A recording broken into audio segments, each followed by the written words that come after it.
Somewhere in China, you can buy a brand new electric car for around $1,000. Meanwhile, in America, an electric vehicle can easily cost $50, $60, or even nearly $100,000. They're both electric cars, yet they seem to be solving completely different problems. Here's the strange part. Americans still depend on cars more than almost anyone else in the developed world. Without one, getting to work, buying groceries, taking children to school, or even seeing a doctor can become incredibly difficult. If any country still needs an affordable car, it should be the United States. So how did the country that taught the world how to build cars for ordinary people become the country where ordinary people struggle to afford one? The answer isn't hiding inside American factories. It's hiding in a question the rest of the world never stopped asking. For decades, we've been taught that progress only moves in one direction. New technology, higher prices, it feels inevitable. Look at almost anything we buy today. Phones became more expensive.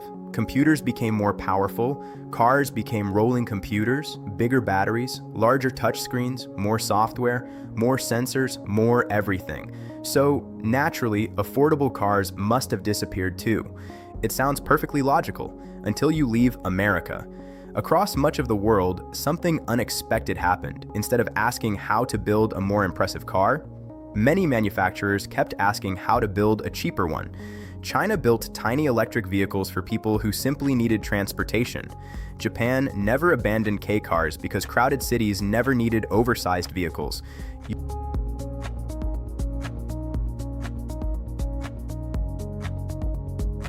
Europe continued building compact city cars because squeezing through narrow streets mattered more than owning another 100 horsepower.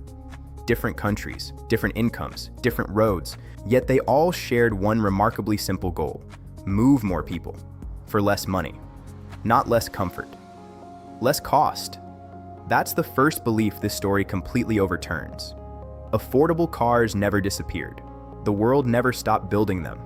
Only America did. And that changes the mystery entirely. This isn't a story about engineering. It isn't even a story about technology. Because the technology clearly exists, the factories exist, the supply chains exist, the demand exists. The real question is why one country slowly stopped believing affordable transportation was worth building. And once you realize that, another mystery immediately appears. If cheap cars still exist, why doesn't the country that depends on cars the most build them anymore?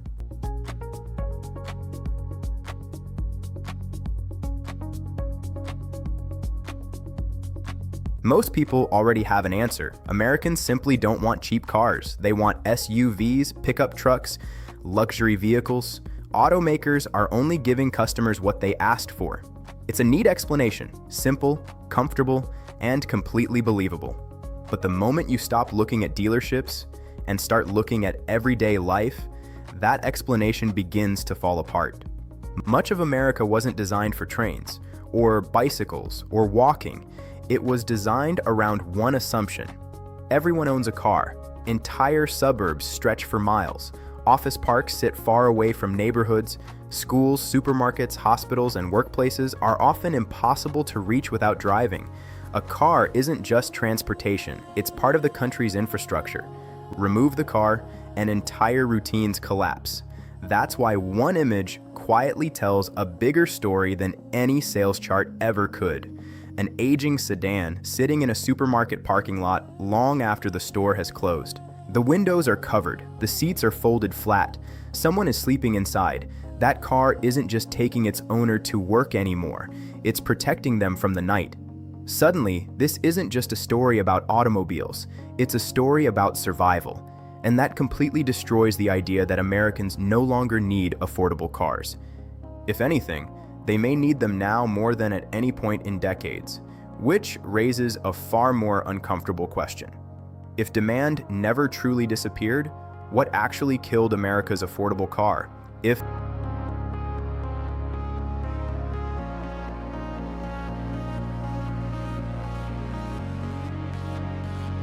Americans still desperately need affordable transportation, Why does owning a car feel more difficult every year? Because the price on the windshield is no longer the real price. Today, the average monthly payment for a new vehicle in America is roughly $750. That's one payment every month, before fuel, before insurance, before maintenance, before parking, before repairs. A car no longer leaves your wallet once, it keeps coming back every month. And modern cars don't become cheaper after you buy them. They often become more expensive. A small dent can damage a radar sensor. Replacing a windshield may require recalibrating cameras. A broken headlight isn't just plastic anymore. It's electronics, software, safety systems. Repairs that once cost hundreds of dollars can now cost thousands. Technology has undoubtedly made cars safer, but it has also quietly made ownership far more expensive, which creates a strange paradox. The very innovations designed to improve driving have also made simply keeping a car on the road increasingly difficult. That's why this story isn't really about buying a car. It's about being trapped by one. Every month, millions of Americans make another payment, not because they want a newer vehicle, but because life without one is almost impossible. The affordable car didn't disappear because Americans stopped needing transportation. It disappeared while transportation itself became unavoidable. And once you see that contradiction, another question becomes impossible to ignore. If Americans still needed inexpensive transportation, why did the vehicles themselves become so much larger?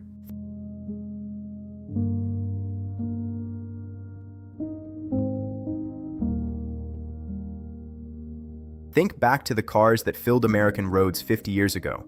Compact sedans, small wagons, simple pickup trucks. Now look at the average dealership today. Towering SUVs, massive pickup trucks, three-row crossovers. Even electric vehicles have grown into machines weighing several tons. The average new vehicle sold in America is no longer a sedan. It's an SUV. That didn't happen overnight. It happened so gradually that most people barely noticed. For years, we've blamed rising prices on technology, touchscreens, computers, electric motors, software. But technology wasn't the first thing that changed. Size was. Cars became longer, then wider, then taller, then heavier. Every extra inch required more steel. Every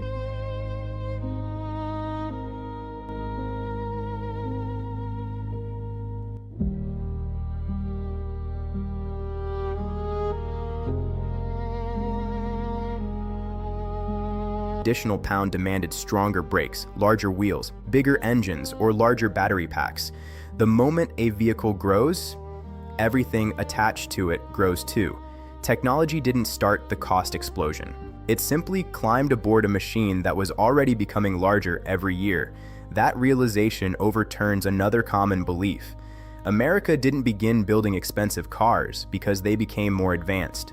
Cars became expensive because America first decided to build bigger ones. Technology simply made those larger vehicles even more profitable, which leads to the biggest mystery so far. Who wanted bigger cars so badly? Consumers, engineers, or someone else entirely? Because once we follow the money instead of the metal, the disappearance of America's affordable car suddenly stops looking like an accident. It starts looking like a business strategy.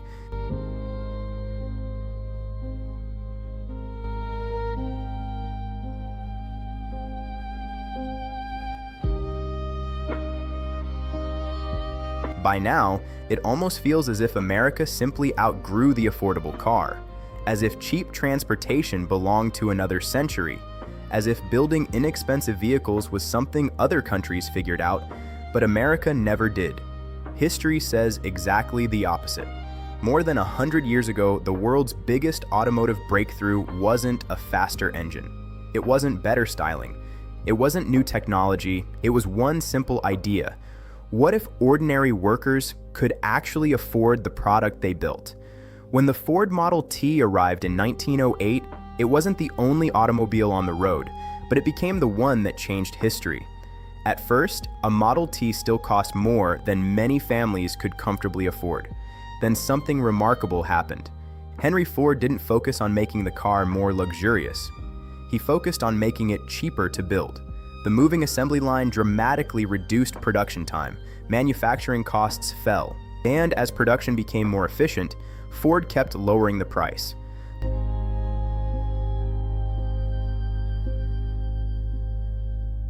The Model T eventually sold for around $260, less than one-third of its original price. For the first time, millions of ordinary Americans could realistically dream of owning a car.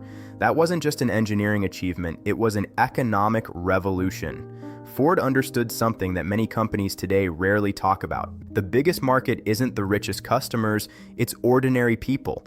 That's why he introduced the famous $5 workday.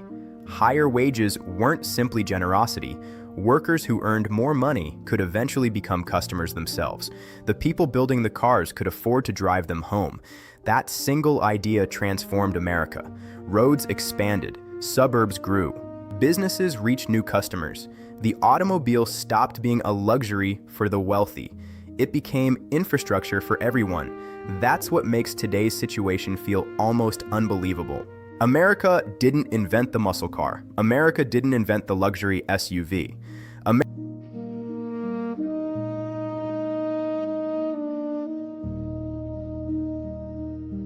America first became an automotive superpower by making transportation affordable. The country's greatest automotive success wasn't building the most expensive car. It was making millions of inexpensive ones, which completely resets the story. America never forgot how to build cheap cars. It mastered the formula before anyone else. So the question isn't, can America build affordable cars? History already answered that. The real question is much more uncomfortable. Why did affordable cars stop making sense for the companies building them?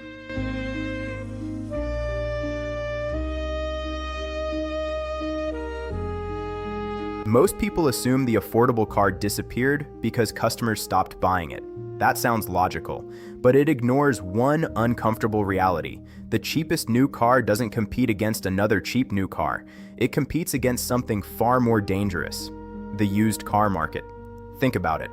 If a family only has a limited budget, they usually face two choices: buy a brand new economy car, or buy a used SUV that's larger, more comfortable, and better equipped for roughly the same monthly payment.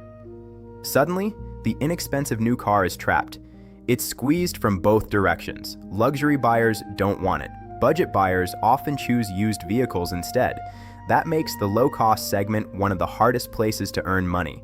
Now imagine you're running an automaker. Would you invest billions designing a vehicle with the smallest profit margin?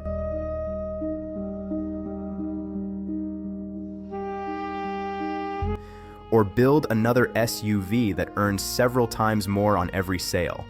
That's the moment the industry's priorities quietly changed.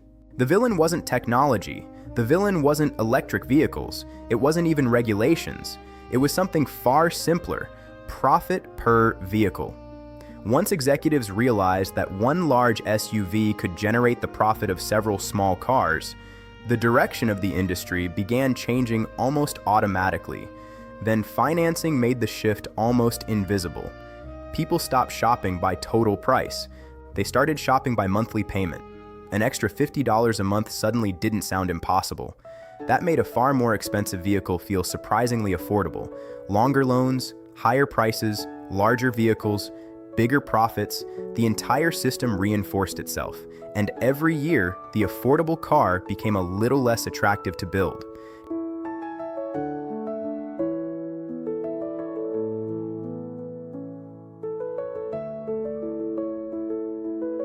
Now think back to that old sedan parked in a supermarket parking lot.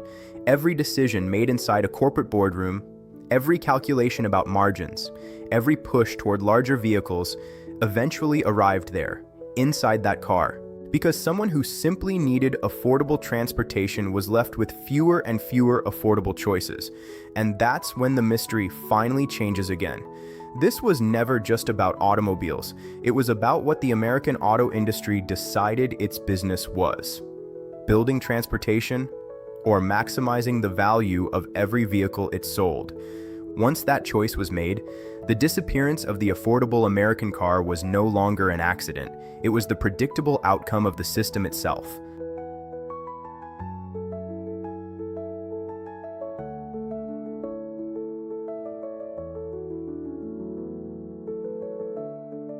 If profit explains why America walked away from affordable cars, why didn't everyone else? Because other countries were trying to solve a different problem.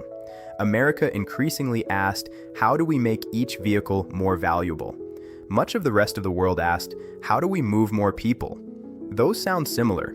They're not. One measures success by the profit earned from each sale. The other measures success by how many people can actually afford transportation. Take China. While American automakers spent years building larger pickups and premium SUVs, Chinese manufacturers poured enormous resources into making batteries cheaper, supply chains faster, and small electric vehicles inexpensive enough for first-time buyers.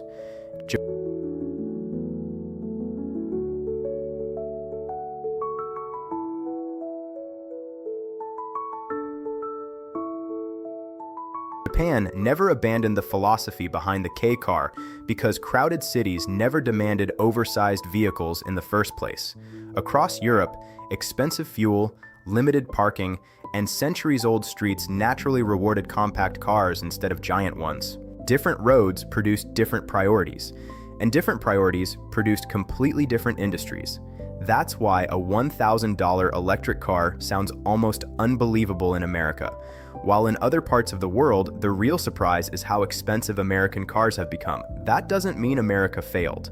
American manufacturers became exceptionally good at building profitable vehicles. They built some of the world's safest trucks, some of the world's most advanced SUVs, some of the world's most desirable performance cars. They solved exactly the problem they chose to solve. The problem is that millions of Americans were trying to solve a different one.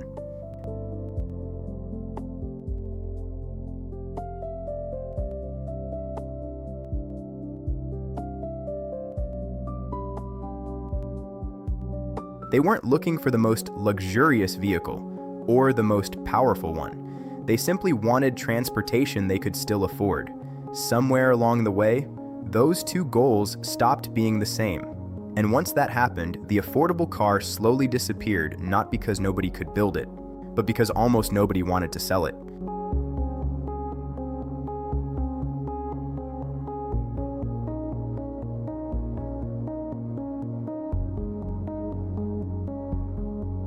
Now think back to the beginning of this story, a tiny electric car selling for around $1,000. At first, it looked like a story about China versus America, electric cars versus gasoline cars, cheap cars versus expensive cars. It wasn't. It was a story about a question. One question shaped the last 100 years of the auto industry. What is a car supposed to do? Is it supposed to showcase technology, generate higher profits, express success? Or is it simply supposed to help ordinary people get where they need to go? More than a century ago, Henry Ford answered that question in a way that changed the world. His greatest innovation wasn't the assembly line. It wasn't the Model T. It was believing that the people building the cars should also be able to afford them. That single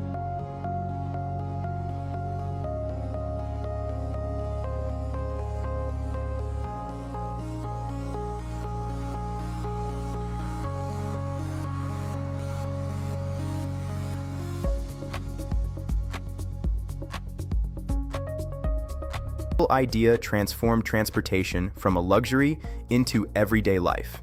Today, America still has world-class engineers, world-class factories, world-class technology. Nothing about that knowledge has disappeared.